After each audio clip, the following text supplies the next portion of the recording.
It's the Ugly American Werewolf in London Rock Podcast with your hosts, the Wolf and Action Jackson, who are keeping rock alive by talking classic rock, hard rock, progressive rock, heavy metal, 80s music, early MTV, UK vs. US chart success, and much more. This is the home of classic album and live concert reviews and your place for interviews with artists and legends. You're rocking with the Wolf.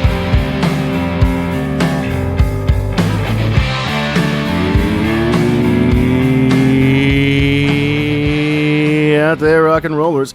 Welcome to episode number 259 of the Ugly American Werewolf in London Rock Podcast. Brought to you by me, your host, Mac B. the Wolf, and I will be joined, as I always am, by my partner in crime from the East Coast of the USA, Mr. Gary Action Jackson. And we want to thank everybody for tuning in here recently. Did a couple of fun ones lately, including our most recent first concert memories, which featured the enchanting Scarlett Rivera. The violinist probably best known for touring with Bob Dylan during his Rolling Thunder Revue days in the mid-'70s, and playing on the album Desire, which featured the immortal song The Hurricane about Reuben Hurricane Carter. She and my old friend Stu Allen played a show here recently out in Mill Valley commemorating that tour from 50 years ago, the Rolling Thunder Revue, which saw Dylan out and about with people who he admired and loved, playing songs, and some of them arranged very differently from the albums or how you had heard them previously. Very special episode of First Concert Memories there. I hope you all checked that out, and if you were in Northern California, you went to the show. But this week, we're not doing pop stuff from our youth. We're not doing prog epics that we eventually came to. No, this is all about hard and fast, straight ahead rock and roll with Motorhead's Ace of Spades turning 45. We figured it's the perfect time to go track by track. If you only have one Motorhead studio album, this is probably the one. It's the one that sold best. It's got the single Ace of Spades that everybody knows. Every metalhead has heard at some point or another. And we're going to go track by track on it here. Have to admit that we were not big Motorhead fans growing up. Even when we got into heavy metal in the college years, it just seemed a little distant for us. It didn't have the amazing guitar technique that we kind of love and really grew up admiring. It's just raunchy, hard, straight ahead. It's about sex all the time, sometimes violence. It's rough and rowdy rock and roll, made by the immortal Lemmy Kilmister on lead vocals and bass, lead bass really, that he plays more like a guitar, and the vocals of someone who swallowed a lot of glass. You got Fast Eddie Clarke on the guitar, and you got Philthy Animal Taylor on the drums.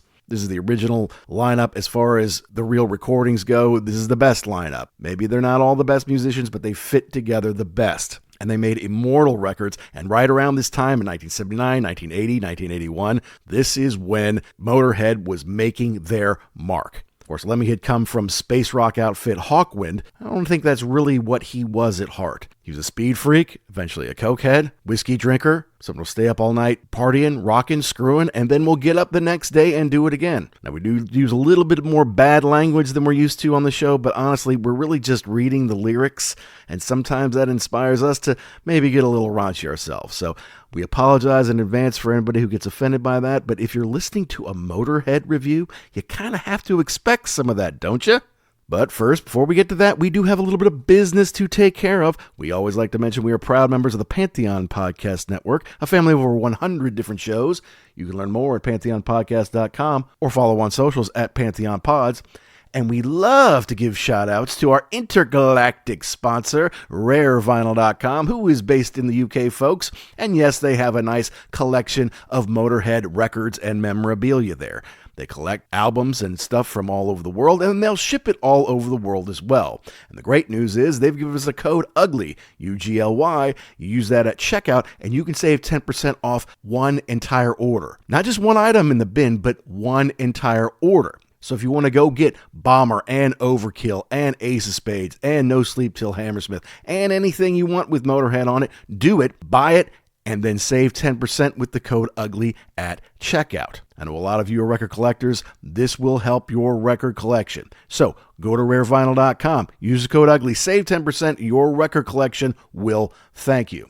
Now back to Motorhead. Lemmy became an icon, a legend, for being himself, which is kind of a dirtbag who drinks, smokes, gambles, screws, plays incredibly loud music, and then gets up and does it all over again. He's the real deal. He wasn't putting on a front. He is authentically who he was, and that's why he became an icon. But his albums didn't sell a whole lot. They didn't fill arenas and stadiums all around the world. It was usually dirty, sweaty clubs. And yeah, a few true believers would always buy their albums. But Ace of Spades is the one that actually got up on the charts, actually went gold in the UK, and is the classic, the iconic Ace of Spades. So let's go. We're doing Motorhead's Ace of Spades as it turns 45 here on The Wolf.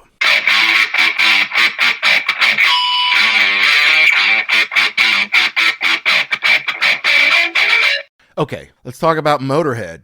All right. I kind of felt like I wasn't qualified to do this album this morning. All right. I mean, for the most part, we do albums that we either love and know very well, or that maybe we knew part of them pretty well. Maybe we listened to them when we were younger and we just haven't in a while. Now, I've heard most all the songs off of Ace of Spades. And of course, I've heard Ace of Spades 1,000 times. Mm-hmm. But I have to admit that I never really sat down and listened to the whole album until we decided to do this show. Like, just listen to it straight through. Because to be honest with you, I mean, a lot of the songs sound the same. And, and then when I listen to it on, the Alexa or whatever, a lot of times she'll do it in random order. And like, oh, wait, this isn't the right order. And like, but is it? I'm not even sure, But that's really the fun of doing this show, because you're right. I was never going to sit down and listen to the entire Ace of Spades. Sorry, it's just not what I wanted to do. But doing it and then going back through the history of the band,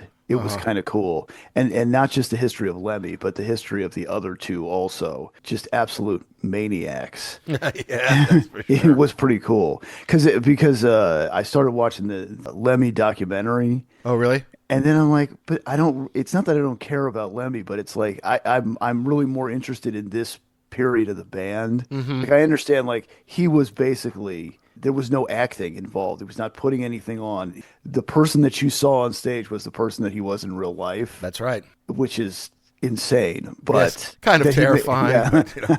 But, also iconic and metal as hell, right? So, like, there was a clip of him going to, I don't know, like Tower Records or something in Los Angeles, mm-hmm. and he's looking for like a Beatles box set, but he's dressed like he's ready to go out on stage, like with the boots and the jacket and the hat and the whole thing. Like, he's either going to the grocery store or he's going to play a show. It's the same thing. It doesn't. Yeah, exactly. It doesn't matter. He's not put on an act. It's not like he wears khakis and a button down. Nope. Or he's not on like, stage. Yeah, or even like, I'll just go out in sweats because I've got to, like, I don't think he owned any other clothing other than what he could wear to perform. Well, although, Scott Ian told a great story, like he was on the road with Anthrax. That's a different deal. And they're at the pool. and he's basically got Daisy Dukes, except they're way cut off. Like, they go all the way up his ass. It's like, what are you wearing, dude? Like, you need to wear shorts. Of course, they're all wearing like board shorts, like surfer shorts that go past their knees. He goes, those are pants. These are shorts. And besides, I'm cool. And not cool like I'm the coolest guy on earth, but it's like I'm not hot right now. Yeah, like temperature-wise. Pool. Yes, exactly. And then he says, yeah, fair enough. Okay. Yeah, good point. Yes. Well, I mean, it's all right. So we obviously didn't listen to a lot of Motorhead growing up. Mm-hmm. When this came out in 1980 and we were 7, we had no idea who Motorhead were. But then over time, and I mean, I would say in high school, I didn't even really know who they were. I had to get down to the heavy metal hole, I guess, before I could even realize there were these guys named Motorhead, and they're heavy as hell. I don't know if you even call him heavy metal. I mean, yeah, he's the metal god, but is it always metal? I mean, it's kind of a cross between punk and metal, right? I mean, I think that's what appealed to the punks, was that they had this punk attitude. Just 3 of us were making a ton of noise. You don't like us, we don't really care. And we're coming up to do our own thing. It's very punk. But then their logo and, the Motorhead War Pig and the Snaggletooth and, all that stuff, that's very metal. And the names of their songs are incredibly metal. So, yeah, they kind of came out of Lemmy getting kicked out of Hawkwind, the kind of space rock, acid rock band. Mm-hmm. Because he got busted for drug possession in, was it Canada or something like that? Yeah, so they wouldn't let him in. Yeah. or something like the V's. Yeah. And then they were like, well, we could, we could wait or we could just do the show with somebody else. And they did the show with somebody else. Yeah. And this guy's a problem. And I think it was because everybody in Hawkwind was into like acid and wanted to just trip out for days. And he was like, no, I just need more amphetamines and booze. That's what I'm into. Yeah, no, and Hawkwind would have this, woman with these huge boobs just like hopping around and on stage. I mean, topless, by the way. And it's psychedelic freak out, man. You gotta, and that's like, no, I want speed, and then eventually cocaine, white line fever became his drug of choice, really. Besides Jack Daniels and Coke. Well, that's just, I mean, Jack and Coke, yeah. Yeah, but that's just to keep things rolling, though. That's not really, you're not really drinking. You're just, oh my God. Yeah. All day, every day. Like, I think he'd just get up, light up the Marlboro, make a Jack and Coke, and then decide what was going to happen that day. Yeah. And I mean, obviously, he lived an interesting life. I mean, people loved him. He would be down at the whiskey basically every day, playing video poker. And like he'd play, and then when his hand was over, people would come up. They want pictures, whatever. So we'd do it, take a picture or whatever. And then he'd go back, straight back to playing this video poker. I remember I saw a thing. It was like Billy Bob Thornton was hanging out with him. I assumed they were at the whiskey. They were one of those places, or the Rainbow. Yeah. That's where he would play video poker. The whiskey I don't think has that, but yeah, sitting at the bar at the Rainbow, which is right next door, does. And Billy Bob's all excited, like, yeah, because you do that, yeah. He's talking to his heroes. I think Lemmy's just another guy who wants to sit and drink with me, whatever he's buying. I don't really give a shit.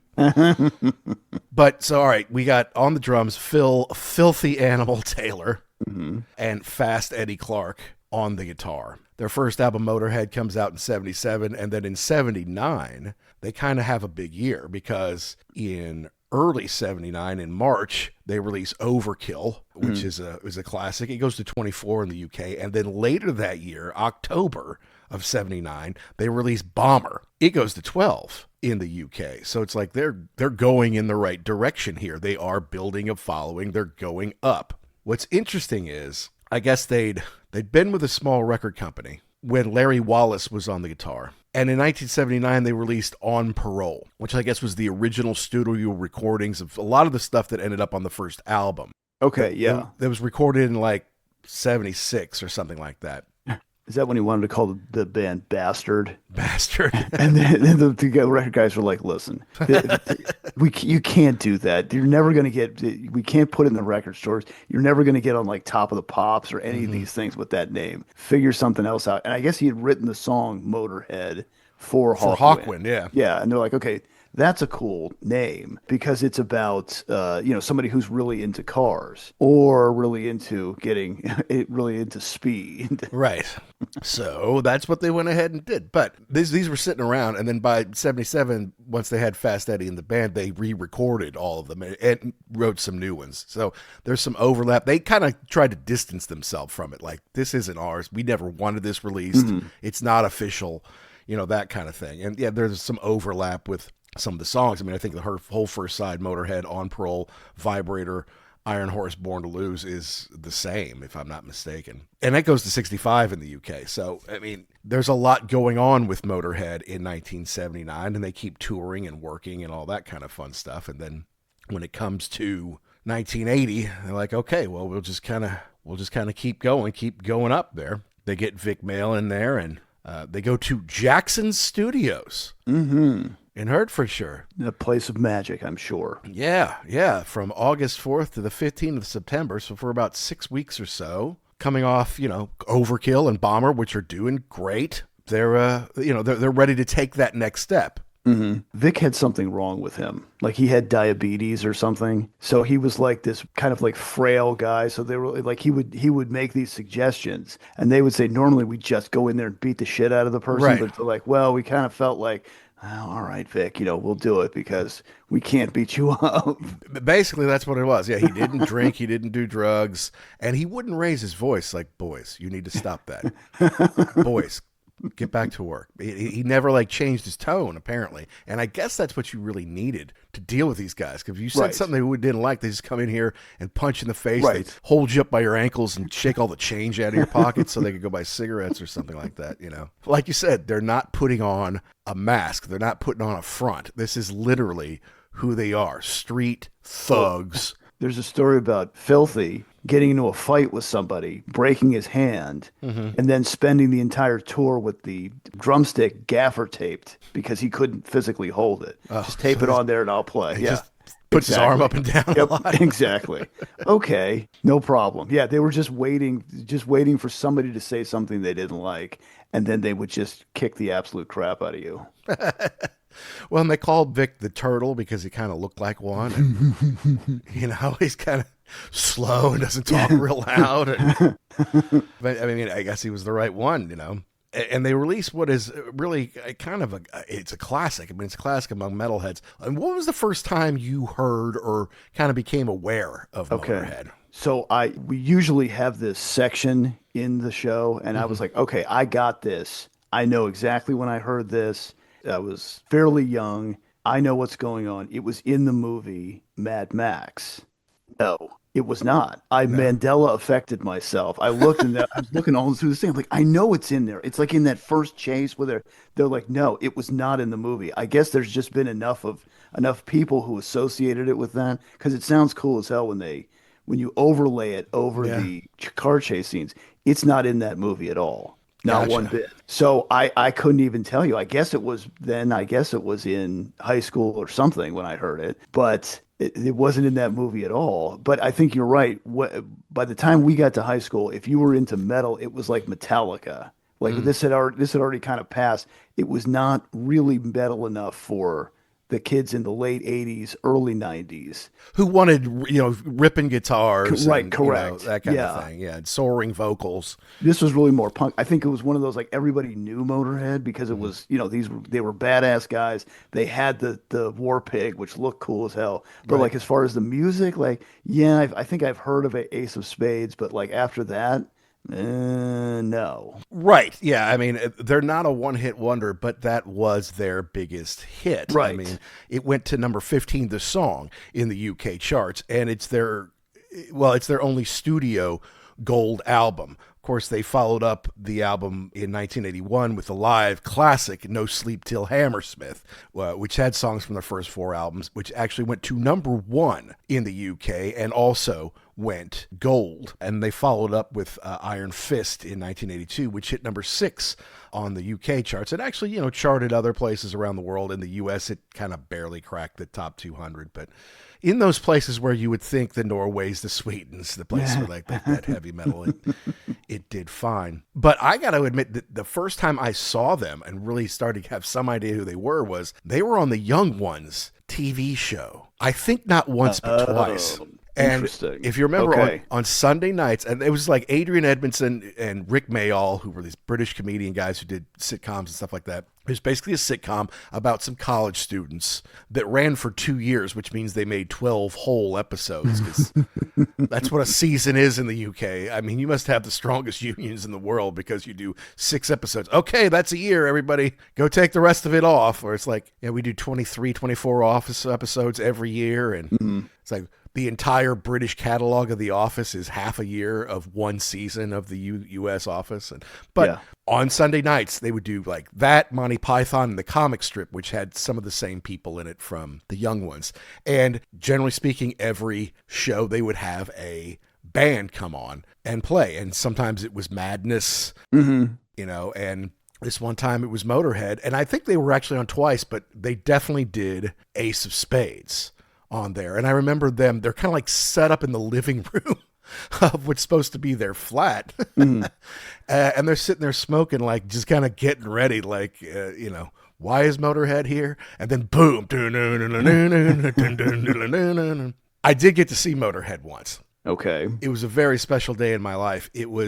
I think we went up to Columbus, Ohio for it. It was Motorhead, then Dio, then Iron Maiden. Okay. This would have been around, I'm going to get the date wrong, I'm sure. I want to say it was 2005-ish or somewhere in there. It could have been a little later. I'm not 100% sure on the date. I'm sure someone will look up the date for us. But it was the first time I'd ever seen Motorhead. It was the first time I'd ever seen Ronnie James Dio in any way, shape, or form. And then I'd seen Iron Maiden, of course. But that may have been the first time that I'd seen them with Bruce. I'm not 100% on that. Because the first time I saw Maiden, they were with Blaze. Now, wait a minute. You said it was 2005? It looks like I was wrong Ish. about that. It was Okay. 2003, Then probably, yeah, because Bruce came back in right around 2000, 2000. Yeah. 99 or 2000. So yeah, that would have been right on the money. So what was your impression? I mean, you knew it when you saw them or when they came on stage, you knew what this was all about, but how was it? Yeah. So it was kind of a check the box moment for me. It's like at that point, I knew the legend of Lemmy and I knew who Motorhead were. Yeah. It was August 9th, 2003 in Columbus at the Polaris Amphitheater. I remember Bruce being very upset by the lack of people down front because they would sell season tickets, and some of the people who really want to see the Fleetwood Macs of the world Oh, okay. bought it for that, but they wouldn't go to the Iron Maiden show. So there's like empty seats down there. It's like, come on down here. We don't want to play an empty thing. Motorhead were cool. They're just loud, straight ahead, aggressive, close with the Ace of Spades. And then Dio was awesome. He had Craig Goldie in his band playing stuff from all his eras. I thought it was awesome. I'm like, oh man, his voice is so amazing. And then of course I saw Iron Maiden. But I just remember thinking that they are kind of a punk band because their songs are short, kind of to the point, 3 yards in a cloud of dust, 3 minutes, and not even that sometimes, and a few chords. It's just straight in. There's no love songs. There's no bridge. There might be some cool guitar solos, but they don't go on forever. They just kind of get in, they punch you in the face a few more times, and then you're kind of right back at it.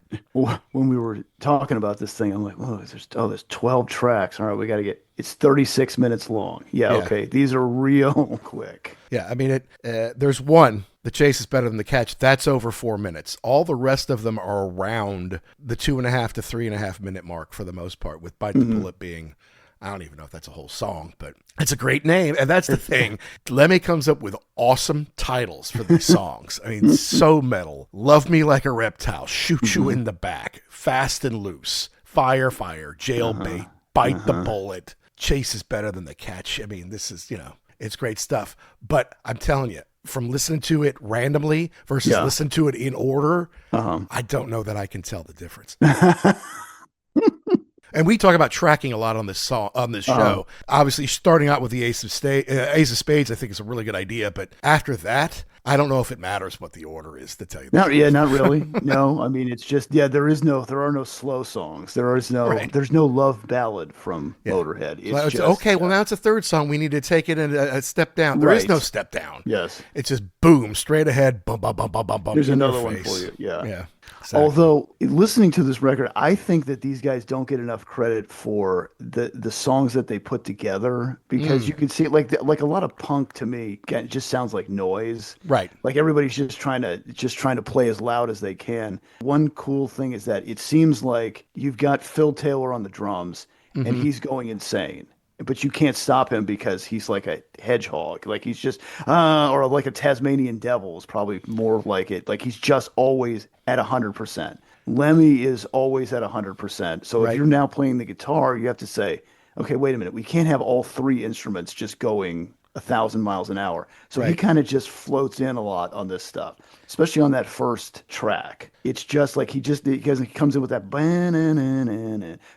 with the other two just going. Yeah, absolutely. And that's the thing is, the drums sound like an engine, like the pistons popping in an engine, and that's why when you overlay it over cars going racing on a track, it sounds perfect. Yeah, it looks great. Yeah, absolutely. Yeah. Well, I mean, as far as the ratings go and the critical reception, it was kind of off the charts. I mean, Spin gives it a 10 out of 10. Sounds gives it 5 out of 5. Rolling Stone Album gives it 4.5 out of 5. All Music gives it 4.5 out of 5. It's, on the 1,000 albums you must hear before you die. It's in the top 500 albums of all time. Robert Christgau gives it a B, which is basically an A+ from Christgau, I mean... And he does like punk music, right? Yeah. So I think that's the thing is either you're going to love this or you're going to hate it because it's all the same. Well, but the thing is, he actually said his writing is more one note than it need be. Wit and all, like they can actually do a little bit more than they're letting on here, But it's like, a note that his writing is more one note than it need be, wit and all.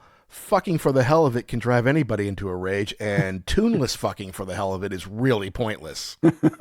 Yeah, that sounds like Christgau to me. Right. Yeah.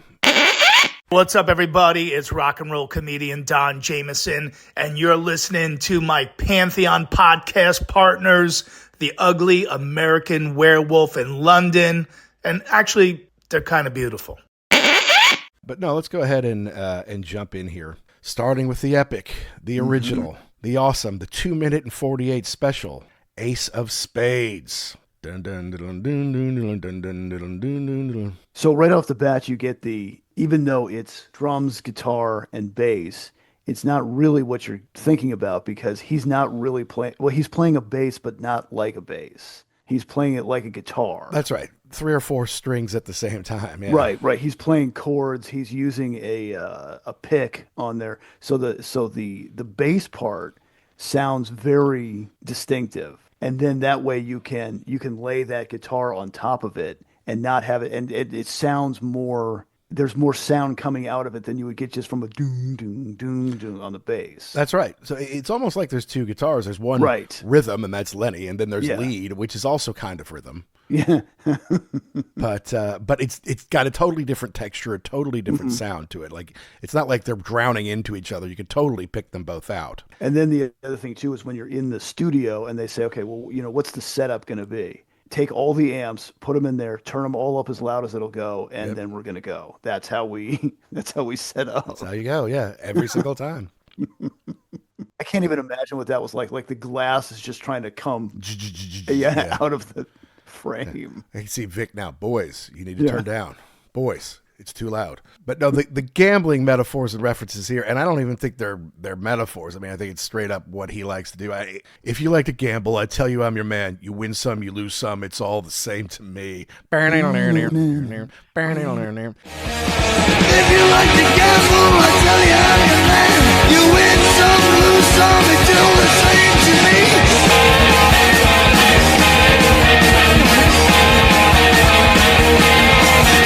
Pleasure is to blame. Ain't no difference what you say. I don't shade green. The only card I need is the Ace of Spades. The Ace of Spades. But the thing is, I think that Phil's guitar, when Lemmy, it sounds like you're falling down a hole. Boom, boom, boom, boom, boom, boom. It's like, oh, you're slipping down a hole of a vortex of gambling and evil. That's right. Dun, dun, dun, dun, dun, dun, dun. It's like you're just slipping and slipping down the hole. And he doesn't even care. He's like, I'm born to lose and gambling's for fools. And then the music stopped. But that's the way I like it, baby. I don't want to live forever. That's as metal and hardcore as it gets, Yeah, and that's the other thing too, the voice. I guess he can actually sing because there were. I was watching a couple of Hawkwind clips, and he can sing. Relatively okay. It sounds like he just chews nails and then comes out. I don't know how he could still do it after all those years, but just that gravelly voice fits so well with this. Yeah, just this tale of debauchery, and that's what's going to happen. You're going to lose, but it's almost like he's like the evil spirit or something, like come this way and I'll show you up. Yeah. Why? Yeah, you're going to hell, He said Vic is the one who actually got him to sing. He's like, I was really kind of yelling on those first couple albums, but he's like, he actually got the mix right and did it correctly for us, and he taught me how to, or he got me to sing instead of just shouting and yelling in there. And I'm like, so I had to listen to some of the older stuff. It's like, you can kind of tell there's a difference, but not really. It's still Lemmy with this like glass in his neck or whatever makes that sound. But it's a classic. It's an adrenaline thumper. But that doesn't make it different from really any of the others. It's just, it's. I think it's really well written. As far as the riff, the fun solo, and then the lyrics about gambling, basically. And hey, don't tell me what to do. I know it's not good for me. So what? This is my life, and I'm living it. So they were talking about there were several different guitarists in this band, and Eddie Clark was maybe not the best of them technically, but it just sounds like when he plays, it's always right for the song. Like he just puts just enough in, and the solos, like he's not shredding or anything on the solos, but they sound cool and they fit in. And I think this was probably the best iteration of this band. I don't think that's really up for debate, at least among the Motorhead scholars. Yeah, they replaced them with different people, but I don't think you can ever say, well, they got better when this was it. This was it. And look, all they really sing about is sex and violence. It's all about screwing or, being on the streets kicking the shit out of somebody, basically. mean, for the most part. And then, the Ace of Spades is about gambling. Yeah, I go out, I make my money, and then I throw it all away at gambling. So what? Then I go out and make more. What's it matter? All right, next up, great song title, Love Me Like a Reptile. Knew I had to bite you, baby, when I first set eyes on you. That moment turned me on. I can't believe it's true. I like to watch your body sway. I got no choice. I got to twist your tail. Love me like a reptile. Love me like my reptile. I'm going to sink my fangs into you. Gee, what's this about? Well, we're done gambling. Now we have to get to the screwing part. Yes, exactly. And he breaks in some reptile stuff. Thunder lizard, stony eye. You got me hypnotized. Hot tongue breaks in and out, and I can't believe my eyes. And your soft white belly next to mine. Scaly, baby. See you shine. Your murder in disguise. Black Mamba. Murder in disguise. I can't believe it's true. And I like to watch your body sway. I got no choice. I'm gonna twist your tail.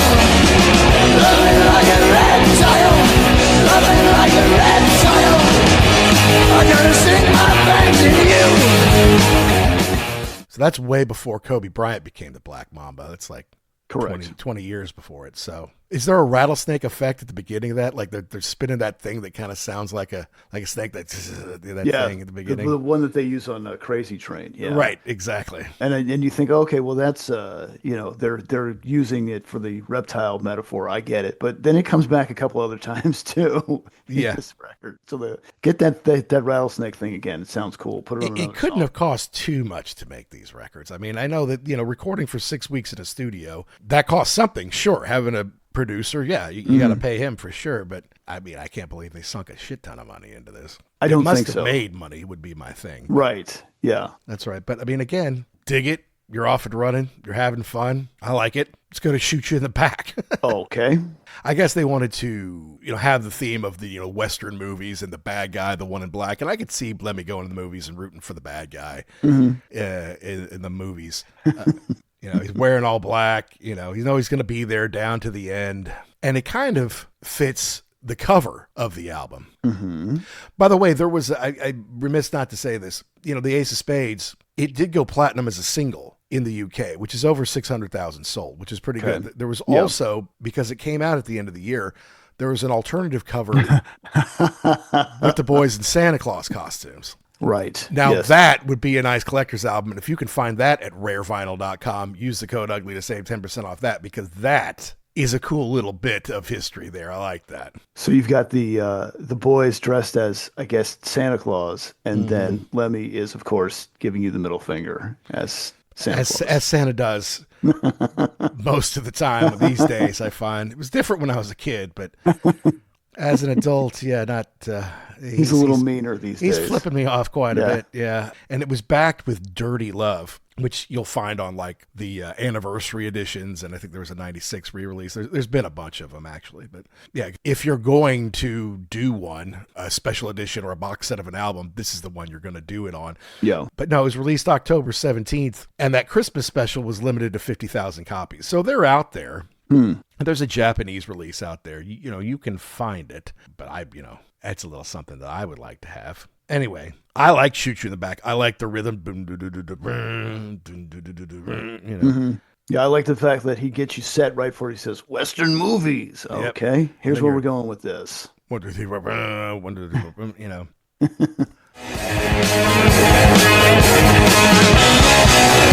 The ride is right into the night, into the west, to see whose guns are best. They're all fools till the time rules. The rider wearing black, know he's gonna shoot you in the back. Ow! But look, Fast Eddie's got a psychedelic guitar solo in this, man. I mean, this is not just heavy metal. This has got that kind of face melting psychedelic piece to it. Right. And that's why I think for as much as these guys get credit for the image that they created, if you actually listen to what they're playing in there, a lot of it's the same. But they can do some stuff that's different. Like a lot of punk music is exactly the same. You know, 1, 2, 3, 4. There's different stuff going on. They can change it up enough where you can say, okay, I see what they're doing here. You know, sometimes the drums get taken down. Not that they're not as loud, but they're just not as, they're a little more straightforward. Mm-hmm. So I think, yeah, you can, if you listen to this long enough, you can pick out differences in the song. I agree. Yeah. Yeah, and I do like the motifs in this one, and I like the fact that, you know, these guys from England, they had this fantasy about the American West, and, you know, cowboys were cool, and yeah, maybe we're not rooting for the good guy. Yeah, exactly. Yeah, and I think a lot of English artists, and maybe even English people, especially those who grew up right after World War II, did have the dream of the U.S., you know, where you go to Hollywood and everything's sunny and everything's beautiful, and not everything is rubble left over from the war, and, you know, and it's in color, whereas, you know, stuff was still very black and white in the, you know, 40s and 50s and even into the 60s until the Beatles showed up. And, you know, our boy Lemmy was a roadie for Jimi Hendrix and, you know, some other bands before he got into Hawkwind, and obviously before he did Motorhead. But yeah, the riders ride into the night, into the West to see whose gun's the best. They're all fools to live by rules. Their rider wearing black, he's gonna shoot you in the back. It's great. I mean, it's got 3 stanzas, and that's it. And the rest is just them jamming. Yeah. Which is good. And again, that guitar from Fast Eddie, it's awesome. But, you know, the song isn't 2 minutes and 40 seconds. Ace of Spades wasn't 3. I mean, like a Reptile isn't 3.5. You know, Live to Win, which is next, is over 3.5. It's the longest song on the side. You know, so they get in, they clobber you, and they get out. But to be honest with you, I don't think they could do an 8-minute song. I mean, you're playing this too hard and loud and fast, man. You couldn't just do this for 8 minutes. No, you could, because to have an 8-minute song, you're going to have a middle breakdown. You're going to have some more intricate solo stuff and other musical pieces. No, this is, and no one wants to hear that from Motorhead. No. People want to hear, you know, 2 minutes and 20 seconds, and then we move on to the next one. Although, I mean, I think they could do more if they wanted to. That's just not who they are as a band. Yeah. You know, it doesn't fit what they're trying to do. So, well, you figure the other thing too is, I mean, taking that much speed. Yeah. After a while, you're like, I can't sit still for that. Yeah. I cannot. Yeah. What did they say? It was, they used to use a lot of nasal decongestive powder. Yes. during the recording. Of course, yeah. But I like Shoot You in the Back. I think that's actually pretty good. I didn't make many notes on Live to Win, though. I'm just like, this is way better than Paul Stanley's Live to Win. Oh, or tougher anyway. It's Live to Win. No, that's really not my thing. But there's a cool bass groove at the beginning, and then it's got that, you know, kind of signature driving beat that, and then it's almost a little more simple, straight ahead than the other ones. But yeah, I mean, it's okay. I mean, it's all right. I like the lyrics though. I mean, it's about believing in yourself. Yeah. I mean, who are you writing to? Especially like the late 70s there, you know, kids in council flats, you know, who can't find jobs, who are on the dole, who dream of something big, but there's nothing for them to do. You know, you can't be hurt. You got to believe in your star. They'll always treat you like dirt. They can only push you so far. They can't take it away. If you've got something to say, they might try to fence you in, but you've only got to live to win. Like, who cares what the police say? Who cares what the parents say? Who cares what the teachers say? Got to believe in yourself. They might say all you're good for is this. You know, go down to the dock if you're lucky. Say, no, I know it's hard, a natural drag. It's a hassle to fight. If you don't want to be a slag, you got to believe you're right. They've got the power now, but soon it's our hour now. We all know where we've been. We all been living to win. You know you can't be hurt. You gotta believe in your star. They'll always treat you like dirt. They can only push you so far.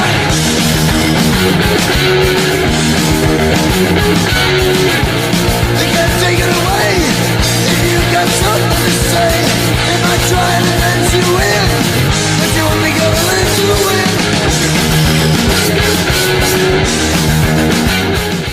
I mean, it's not poetry, but it's something that the kids can relate to. I was going to say, it's a message. It's something that resonates with people, especially younger people. Absolutely. You mustn't shout it out loud. Don't create a scene. Don't indulge in being proud, that only feeds the scheme. Break down the wall. They've been up, it's their time to fall. Anarchy is coming in because you know we're living to win. I wonder if the people who scream for anarchy really want that. I mean, I know you've got to have nothing to have nothing to lose. Right. And you want to tear down the people who have everything, and maybe some of them didn't even have to work for it, but... do you really want anarchy? You really just want blood in the streets everywhere? You want to have you want to have no one there to call when you need help? Sure. Whatever. I think you like the concept of that. Man, it'd be cool if there were no cops. And I'm a badass. I'd take care of myself. I'm like, well, what if 20 people come down on you?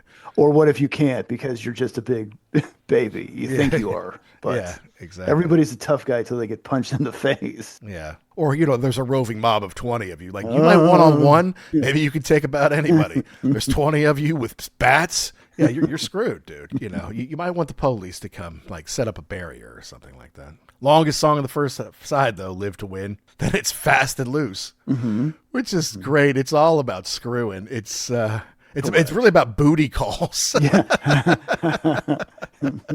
But, a good little riff here. It's not overly loud in the mix on this one. This is what you're talking about, kind of the different textures. The guitar isn't super loud on this one. It's good. I mean, you can hear it. And then there's, a hot solo. And the drumming is a little looser too. It's almost like I wanted to say jazz, but it's not really jazz. It's slowing down a little bit, but it's we're talking about 2:00 in the morning. I know it's late, but maybe I come over and we we have a date. I know who you, I mean, basically his whole thing is, I know who you are. I know what you're all about. Come on. Right.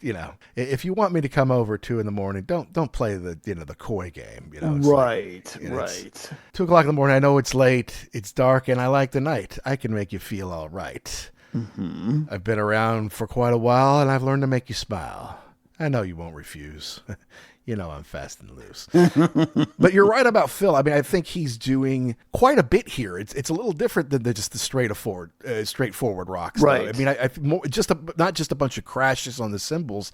It's a raunchy song, obviously, but I think it's a little bit more technical than a lot of the stuff we've kind of already seen here in the first 4 songs. Yeah, I think he does not get enough credit for his drumming ability, and also what he and the rest of the band did for the music moving forward. Like, there would be no Metallica, there'd be no any of these people, Megadeth, if it wasn't for Motorhead. That's right.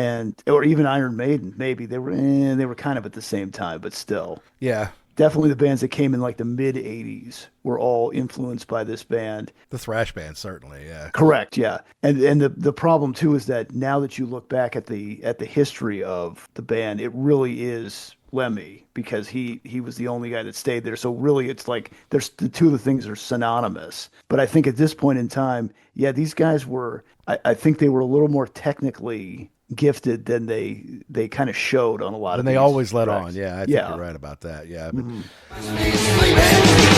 Why don't you invite me in? Get yourself some original sin. I'll wake you up and stay in bed. Don't get up, get down instead. I don't need no excuse. You like it fast and loose.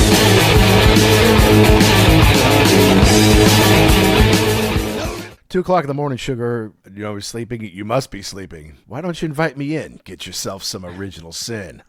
I'll wake you up, but stay in bed. Don't get up. Get down instead. I don't need no excuse to like it fast and loose. Yeah. Why don't I come over? We'll get down, and then I'm out. We'll see you. Yeah, and the first line of each of the 3. Again, there's 3 stanzas.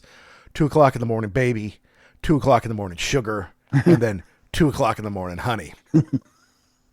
Let me in, baby, let me in. You know me, you know I'm wired. I'm going to stop you feeling tired. I'm coming over and I won't be long. Just let me finish writing this song, because I'm going to blow your fuse. You know I like it. Fast and loose. Great song about, I'm coming over. We're going to screw. And then I'm going to leave whenever I get up. That's what you get. Have a nice life. Now, this is one that I think is loved by every member of every road crew on the planet. In the parentheses, we are, and then the road crew. It's kind of a simple song with a fun little solo in the middle. there's a face-melting screeching part at the end. It's like feedback or something, yeah. Yeah, but I mean, I think he told a story of like he played this to, or he just even did the lyrics to someone in the road crew and they started crying, you know. You get me, man. But he said, we got a good crew. I put him up against any crew in the world. Lemmy said that he wrote the song in 10 minutes. And then when Ian Eagle Dobby heard the song, he had a tear in his eye. But he was one of his roadies. Another town I've left behind, another dream completely blind, another hotel I can't find. Another backstage lost view, another tube of super glue, another border to get through. I'm driving like a maniac, driving way to hell and back, another room, a case to pack. We are the road crew.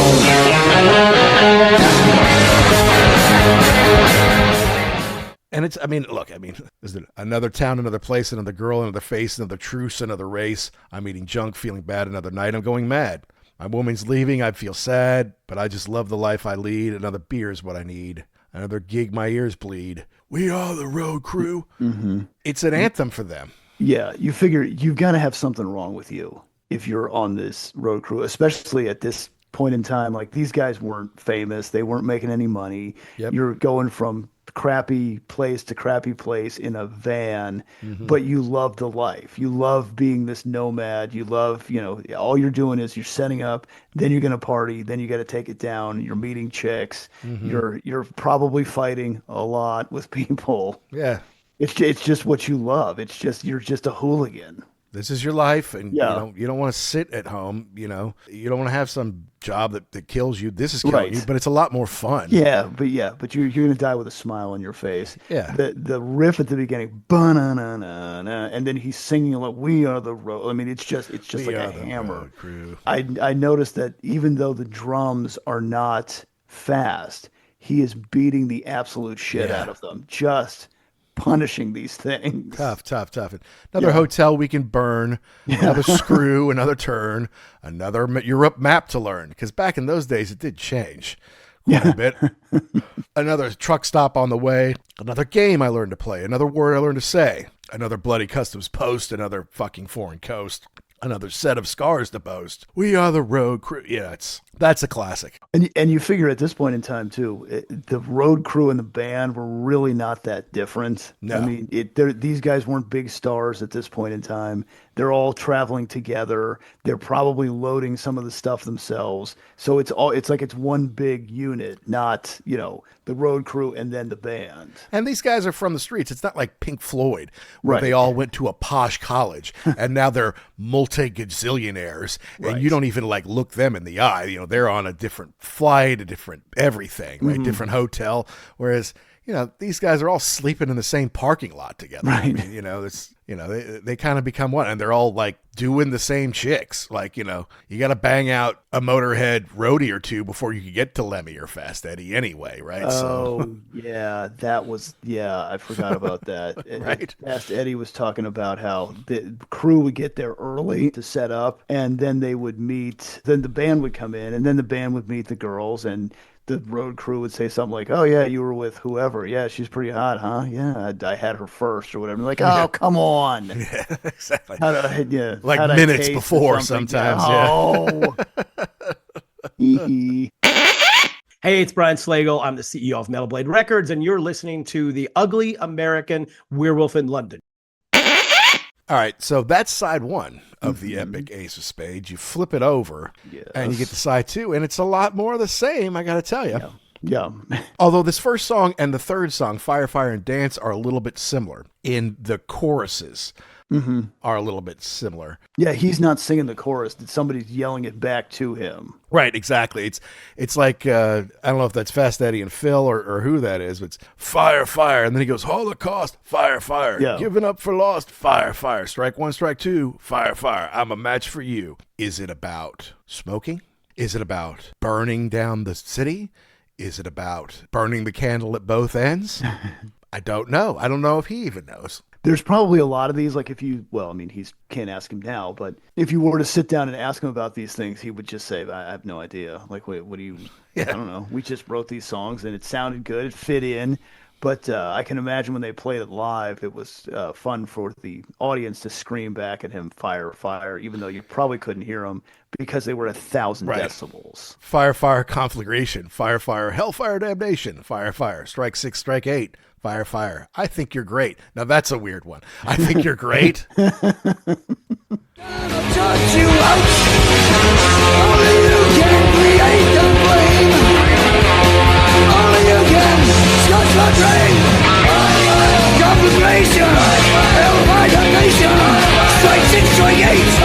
I think you're great.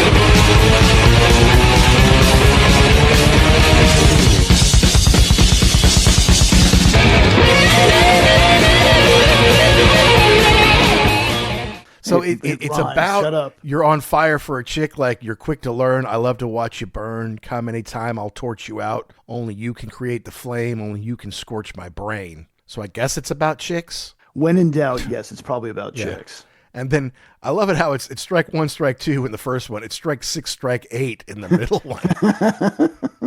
Strike 9 and then strike out again. I don't know. It's a fun one though. Yeah. It's straight ahead, fast, in your face. But see, this is where I'm like, hey, am I even qualified to? Because, again, I didn't listen to this a ton growing up. I just listened to it 3 or 4 times to get ready for this, and sometimes not even in order. Fire, fire. But then, in the middle of that, between that and dance, is Jailbait. Yeah. Yes. Da, da, da, da, da, da, da. Love that young stuff. Oh, come on.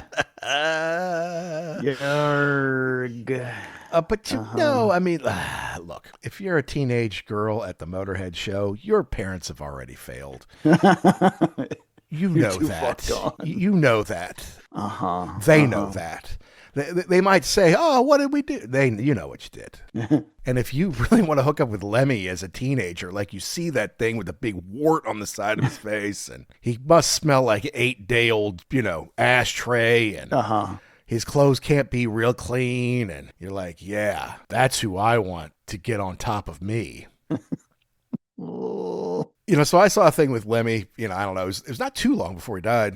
And it was like, they showed his apartment in LA, his rent control apartment was just shoved. You couldn't fit any more junk in there. Mm-hmm. It's like, Lemmy, how many women have you been with? It's like about 1,000. And he goes, oh my God, it's so many. He goes, actually, if you think about it, it really isn't.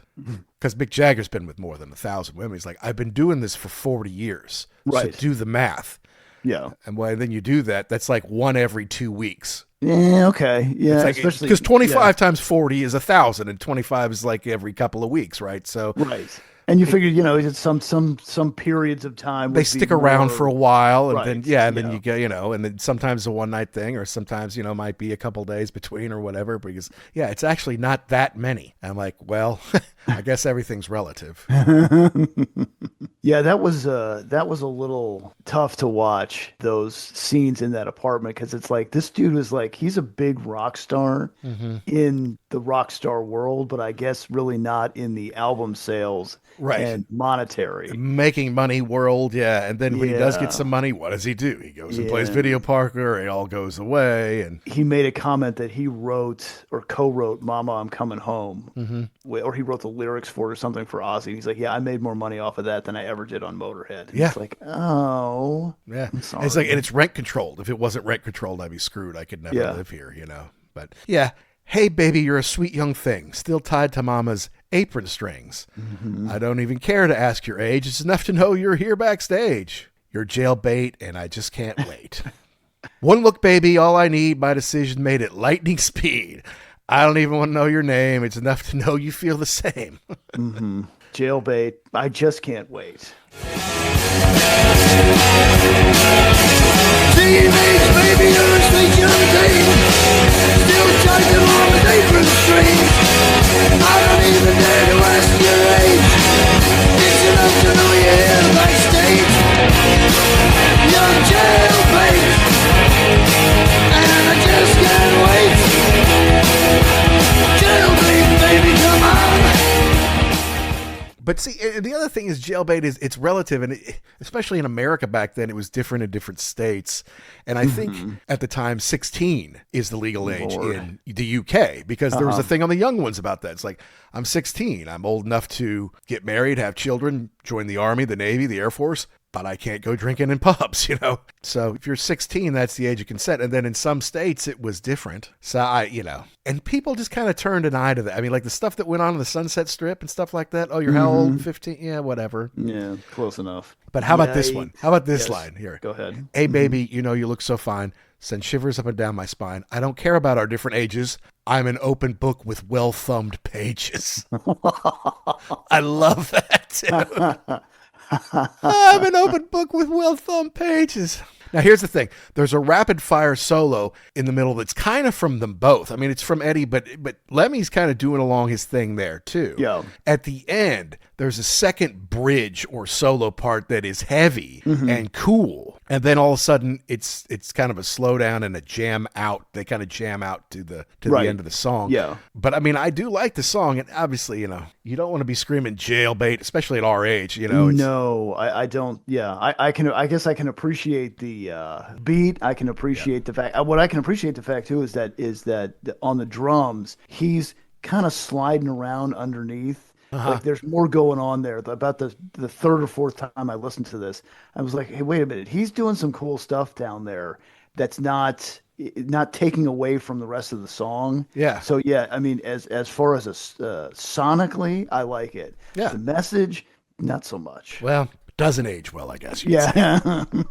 But then you go into Dance, which kind of follows the same pattern as Fire, Fire. And again, I'm fairly certain it's about sex. But here's the thing, though it's straight ahead, it's kind of rockabilly. I mean, is that a fair thing to say? Yeah, I had a note on that too. Like it's a little bit different. It's more rockabilly, blues rock, something like that. And so it's kind of a cool change of pace, especially this far into the record. I agree. You know, it's just a little different than some of the other stuff that you hear on here. I mean, it's still straight ahead, and I'm pretty sure Dance is a metaphor for screwing. Right. You know, if you want to feel good, if you want to feel all right, if you want to shake your stuff, get some rock and roll tonight. If you want to shake it up, if you want to feel so cool, get down with them girls. Get down, you dancing fool. If you want to shake it up, if you want to feel so cool, get down with them girls. Get down, you dancing fool. Till your bones are tired, till you feel inspired. Get your hormones fired, you're dancing wired.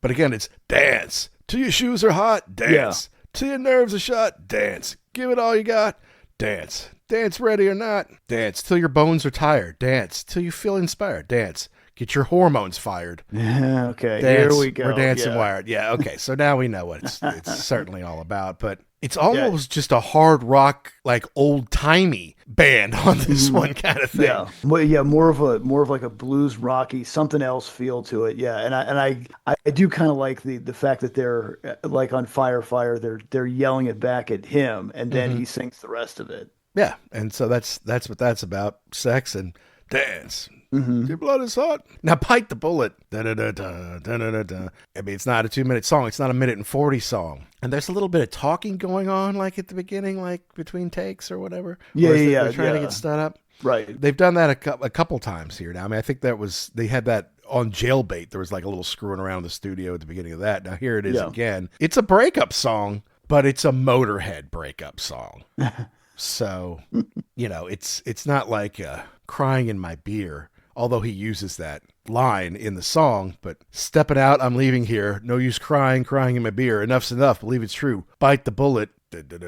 I'm leaving you. Say goodbye. I left a note, but I don't remember just what I wrote. Same old words to say we're through. Bite the bullet. I'm leaving you. Stepping out, I'm leaving here. No use crying in my beer. Enough's enough. Believe it's true. Bite the bullet.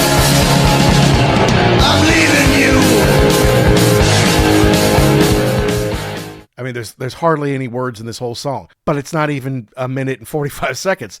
So that's the way it always ends. Get sympathy from all your friends. Seems there's nothing else to do. Bite the bullet, I'm leaving you. Just a good old breakup like, hey, I don't want to call you at 2:00 in the morning anymore. Yeah, I think we're done. I think we need to move on. Yeah, the bass kind of walks down the scale a little bit. It sounds a little bit different. I thought in some parts it almost sounded like early Iron Maiden, kind of what he was doing with the bass. Mm-hmm. Yeah, different feel on this one too. And then there is a big fat solo after the third stanza, and then boom, it's over. I mean, it's it's the shortest song in the world. It's just. I don't know if they just said, hey, that's enough. It's like, well, do we want to put in a fourth stanza? What, Man, we're crazy? Yeah. We don't do that for any of these songs.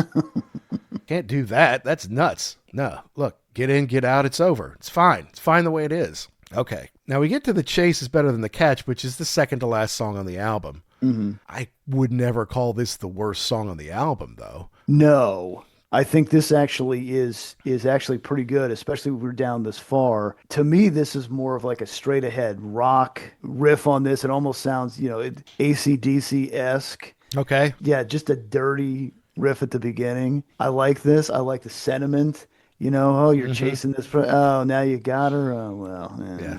It's on to the next one then. Right, exactly. It's like, and then it takes about the same amount of time, feels about the same. Right. Yeah. And now I don't really want to hear about your, yeah. Exactly. And it was, I saw an interview with Lemmy and they asked him about getting married. He's like, I'm never going to get married. That's ridiculous. Why? Like, all I want to do is find somebody else. Like, that's how I'm wired. So what am I going to do? Get married to this person and then just constantly cheat on her? No, I'm just. Yeah, that's the thing. That his whole life was his mantra, I believe, was the chase is better than the catch. Yeah. He's always on the prowl for something new. The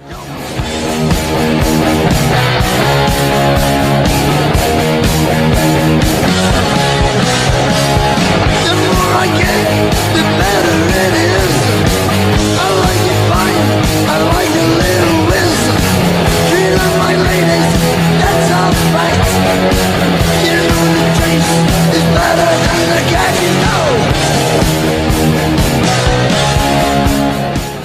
And I love the sentiment of it, too. Mm-hmm. I'm bad the times I've had. I got a bad reputation. I don't care. I get my share.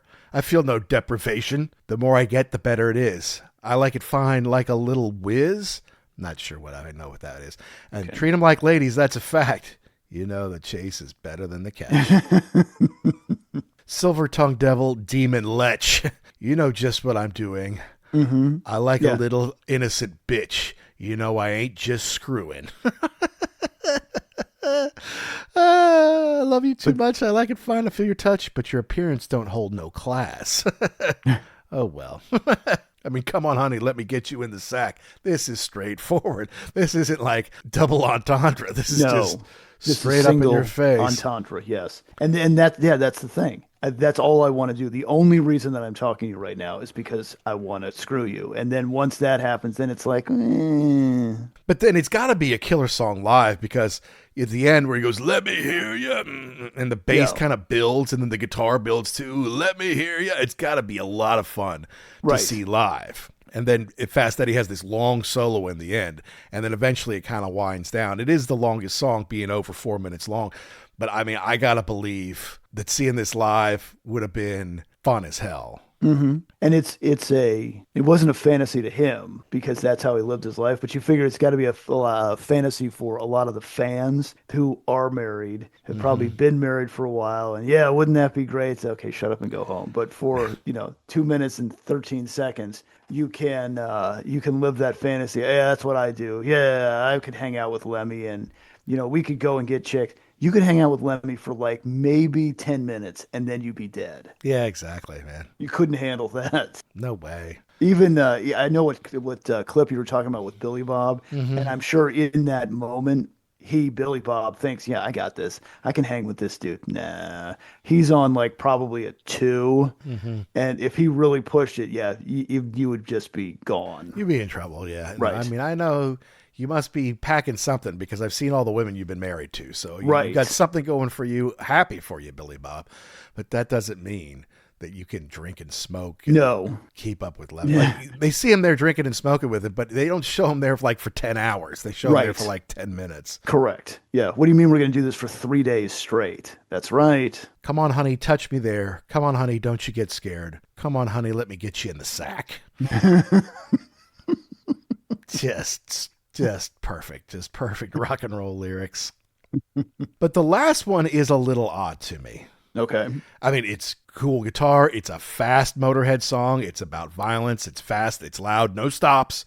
It's just like, they're not winding you down here. Yeah. But what is he talking about? So I'm like, oh, is it about sex? Let the killer go. Don't let your mother know. Don't go out tonight. Don't even try to fight. Because I can see I've got the thing you need and I'm here to stay. It's going to be that way. Don't try to run. Don't try to scream. Believe me, the hammer's going to smash your dream. Well, is he talking about his cock? Is he talking about being a violent murderer? Yeah,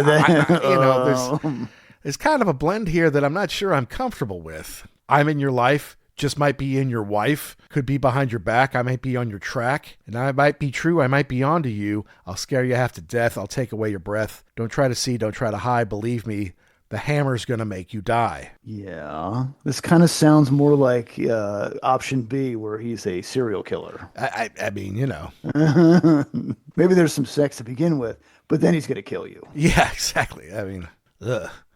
I wonder why some sickos like to listen to this stuff. Right. But we're back to the frantic 1,000 miles an hour, though. So fast, sound. dude. Yeah. Oh, my God. It's so fast. They're not like, all right, let's just wind it out here. It's the end of the album. No, it's just white line fevery as ever. Just fast ahead, talking about murdering people, I guess.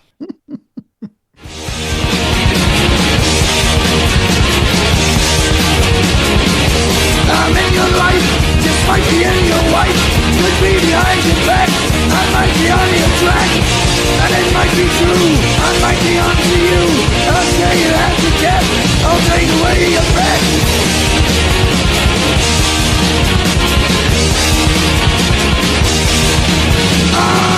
Don't try to see, don't you try to hide. Believe me, the hammer's gonna make you die. Heavy duty stuff. It's not about hot rods and chicks. It's not a love song. It's the hammer. So, and this is kind of commercially the apex for them. And I got a feeling that on that label, Bronze, they didn't have an incredible record deal where they got all sorts of royalties. Mm-hmm. I mean, I think the albums like the first one and the Bomber and Overkill, they all went silver in the UK, which is, I mean, it's nice to get some kind of award and, to sell hundreds of thousands or whatever. I would have thought that over time, because just like every other band we do, eventually there's 14-year-old boys who get into high school and are like introduced to Motorhead and they're like, oh, okay, yeah, this is heavy. Let me get some Motorhead. Where do I start? Well, let's start with the Ace of Spades or start with No Sleep Till Hammersmith or something like that. So, I mean, I don't know. I just figured that they would not be rich. I understand, but, would have income coming in for their whole lives. But I guess it probably wasn't a lot. Yeah, and you figure, too, with merchandise sales, too, like everybody wants a Motorhead T-shirt. It looks cool, just even the band logo without the War Pig, and then the War Pig's even cooler. Yeah, I don't get how they missed out on the paycheck. By the way, legally, when they do their publishing, it's for Ian Kilmister, correct, Edward Allen Clark, and Philip John Taylor, correct, not Philthy Animal. Yeah, no, you can't put Philthy Animal on there. Yes, you have to use your legal name. Some people change them, some people don't. But I think that Lemmy was always just a nickname. It wasn't like, oh, call me this. Like that was just his. Yeah, because I guess literally everyone in England has to have a nickname. True. Well, I give people nicknames, right. Like your birth name is an action.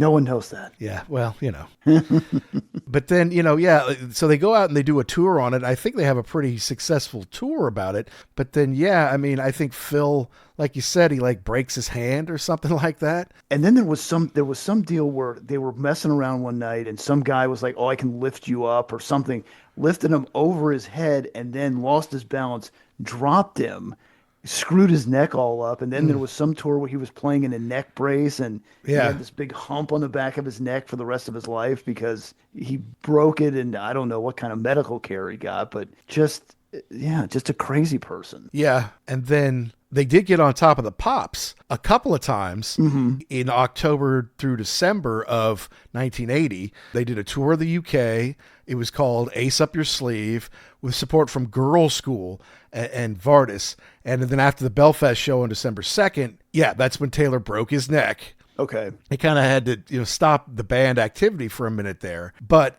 then Lemmy and Fast Eddie got together with Girl School to do the St. Valentine's Day Massacre EP, which has them on the cover, looking like gangsters, and then the Girl School girls are kind of around them. Okay, so I saw a video from that, and that's why Phil he's not playing the drums. He's kind of singing backup, right, quote unquote. Yeah, because he can't because his neck is broken. Because he can't, yeah. And so Denise Dufort does all the drums on these tracks, and there's Please Don't Touch, Bomber, which, of course they re-recorded an Emergency. So like on the 1996 album, which I think guest of the show, the dude who does the Metallica report, Stefan Shirazi, wrote the liner notes for the 1996 version. And so it has the B-side, Dirty Love, and then it has Please Don't Touch an Emergency on there because it kind of, it happened around the same time because the band couldn't do anything. They couldn't tour, which was probably their biggest form of making money because Phil's all messed up. So like, okay, well, let's do the St. Valentine's Day Massacre EP. And then they also, of course, did No Sleep Till Hammersmith, which maybe isn't a triple platinum album, but it's a double album that went gold. And it's iconic, and our buddy Don Jameson used it for the cover of, No Sleep Till McSorley's. He got the official permission from Motorhead's manager to use the graphics and to use the picture and to kind of put himself in there. So it is iconic, So this is kind of Motorhead at the top, really. I mean, it's really commercially about as high as they would get, right? Is there something else you'd like to talk about? What is it? Well, we've had this discussion a couple of times here about the cover of the album or the concept of the cover. And I have a long-running feeling that I don't like when you put a picture of the band on the cover. Yes, that's true. You hate that very much. Yes, I do not like it. There are exceptions, and this is one of them. This is the coolest album cover. It's the three of them standing in a sand pit somewhere. Yeah. They're all dressed like, I think there's different motifs, but they're all wearing leather cowboy outfits. Yeah. They look like they're going to hopefully kill you first before whatever else they're going to do to you. They just look badass, and they're just standing there. You can't, in the original cover, I don't even think you can see their faces because it's dark. Yeah. This cover is phenomenal. They still look cool even to this day. There's a lot of, photos from the early to mid 80s where you're like, ooh, guys, what were you thinking? Right. This is all black leather.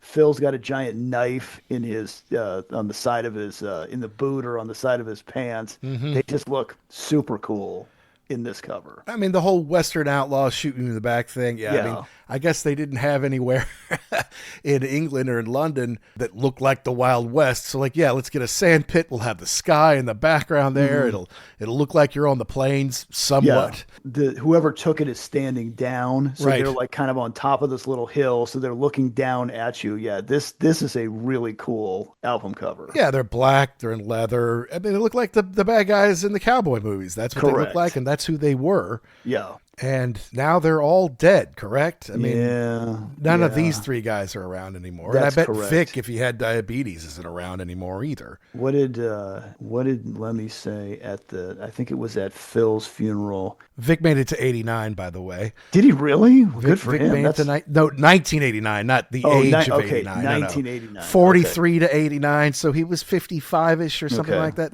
That's about all you could get with diabetes back in the day. Now you can live a really long time with diabetes, but back in the day, that was all you could have hoped for, really. Yeah. So this was at Phil, something to do with Phil's funeral. This is from Lemmy. We're still going. We're still going strong. Just Wurzel, who was one of their other guitarists, and now Philthy. It's a damn shame, man. I think it's the rock and roll business. It might be bad for a human life. Yeah, it is. You think? But, Phil lasted all the way until 2015, which made him about 60 years old. Fast Eddie made it all the way to 2018, so he was damn near 70. Yeah. And Lemmy, of course, he made it to 70. Yeah. He made it to 70. He had just turned 70. He was born on Christmas Eve, 1945. What a bundle of joy he must have been. Right. Yeah, and then by December of 2015, 28th, as a matter of fact, he died. I wonder if they ever did research on him genetically, because there's no reason a human being should have lived that long with that much punishment done to the body. Yeah, living to be 70 as Lemmy is something else, man. Yeah. Yeah. It's classic. It's iconic. It's badass. I'm glad we did this. I'm glad we did this record because, like we said at the beginning of the show, I don't think I would have ever just sat down and listened to this record. No, and and I like No Sleep Till Hammersmith. It kind of brings all the best of the first four albums together. But again, there is no break. It's all fast. Correct. Straight ahead, in your face, double pump, going 100 miles an hour the whole time. I don't think I could take more than 36 minutes of this. No, I mean, that's the thing. I'd be like, can you go to a 2-hour Motorhead show? No, I needed them to be bottom of the bill under Dio and Iron Maiden because I was tired. I'm like, okay, let's go get a non-alcoholic drink before Dio comes out, man. Because I'm like water, like sweaty here, and like I need my ears to like hear the birds chirping or whatever for a minute, I'm glad that Motorhead was in this world. Yeah. They played an important role. And then Lemmy became a character, like he's in, what's the silly movie with like Adam Sandler and Brendan Fraser where they're all of them. Oh, Airheads. Airheads, I was editor of the school school newspaper, He just became somebody that was an icon, and he never had to sell out to do it. He was always himself. He was true to who he was. He was authentic. He was the real thing, and that's why people loved him. That's why he's Lemmy. Yeah. Who would win in an arm wrestling match between Lemmy and God? Lemmy, God, or wrong asshole. Trick question. Lemmy is God.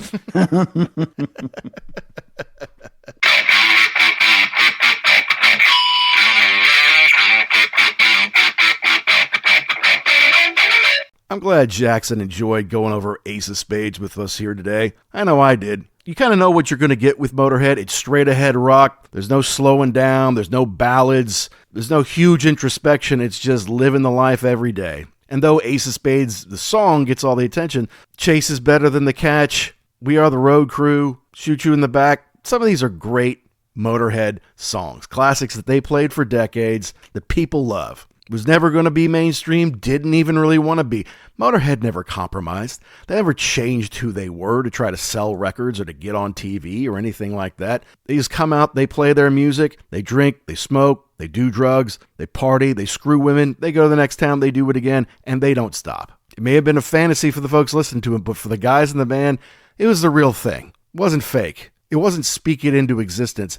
It was the way they existed every single day. That makes them real, and that makes them cool, and that makes them legends. And that's why we reviewed Ace of Spades as it turns 45 here on The Wolf. And we want to know, folks, did we get something right? Did we get something wrong? Did we miss the point? Did we leave out your favorite part? You email us and let us know. It's uglyamericanwerewolf@gmail.com. Let us know the bands, the albums, the tours, the concerts, the DVDs, the books, the rock properties you want to hear us talk about here on the show. We need you to download and subscribe wherever you get your podcast. Those downloads are the lifeblood of growing our show. The more downloads, the better it is for us as far as getting more and bigger guests on the show, finding more rock and rollers like you, and growing the pod.